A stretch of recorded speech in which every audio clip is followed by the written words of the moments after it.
Arthur Pawlowski made some serious accusations on the steps of the legislature in Edmonton on Wednesday. He says he was approached by UCP leader Daniel Smith's team to give up politics. In exchange, he would be given the offer to chair the Alberta COVID-19 panel. He said he declined. Pawlowski then said he was approached by the UCP a few months later when he was leader of his own independent party and was guaranteed a seat in the legislature if he crossed the floor. Pawlowski says he's been recruited a few times to join the UCP. I am accusing this government of political bribery. Here are my interactions. Last year, I was approached by Daniel Smith's team with an offer. If I give up politics, I was told I would receive a very lucrative government-paid job to chair Alberta COVID-19 panel.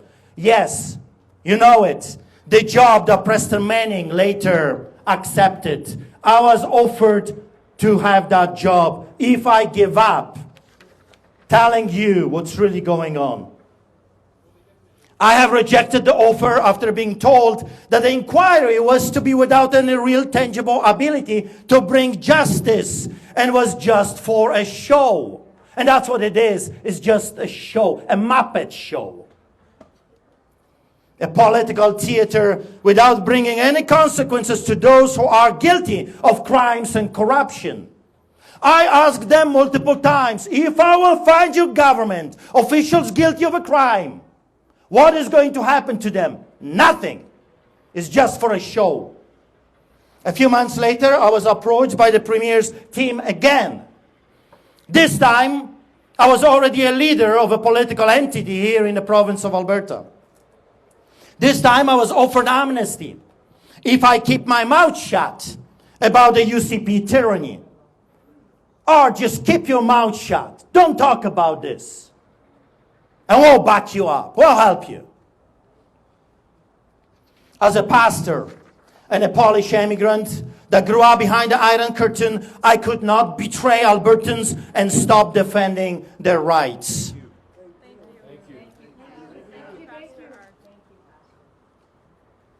There was another meeting. The next meeting was in my house with witnesses, with 3 of her representatives. The offer for me was a guaranteed seat at the Legislative Assembly. If you cross the floor, Arthur Pawlowski, from your party to ours, we will guarantee you a seat at the legislature. Well, you see, I am not a whore of Babylon. I do not cross the floors. I do not abandon one party for the benefits of another party. I'm not a whore. Amen. Amen. Fake democracy. Thank you. There was one condition. I must cross the floor. I must abandon the people. I said to her, I'm not her. I do not abandon people in trouble. I do not cross floors for political career. After a long discussion and multiple attempts to recruit me for the UCP party, they left disappointed. Amen. I want my government to protect me, not to bribe me. Right. Yeah. So I can have a blind eye on their corruption. After this meeting, I had multiple other conversations with the Premier's representatives from her circle about the issue on the ongoing government overreach. On multiple occasions, I was multiple times promised that nothing will happen to me, that we're all going to be free. I promise you this is going to happen. Then came the phone call from the Premier to me. I had multiple conversations with her inner circle. And then she called me. First of all, it was not me that leaked the conversation. I want you to hear me. It was not me that leaked the conversation. The only people that received the phone call were my lawyers.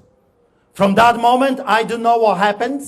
I received a phone call in the morning on the 29th of March telling me there is some kind of a press conference about this conversation. I had absolutely no idea what they were talking about. The conversation was given to the media without my approval or consent. I recorded it for my own protection. I was told by my legal team, when I'm talking to those liars, pathological liars, I should have a recording, because they have no problem to lie about me, just like they did during the debate a few days ago. That witch, evil, pathological liar, Notley, accused me of inciting murder on police officers. Are you kidding me? Liars. But we know the NDPs are pathological liars, but I was expecting the Premier to say something, to defend me, to say, I know the truth. He was not inciting any violence, quite opposite. But she kept her mouth shut, because she was more than happy to throw us, the fault for this province, under the bus. In a statement, the UCP said the Premier is not aware of any conversations or alleged offers referenced by Mr. Pawlowski in his comments today, and strongly questions the credibility of his claims.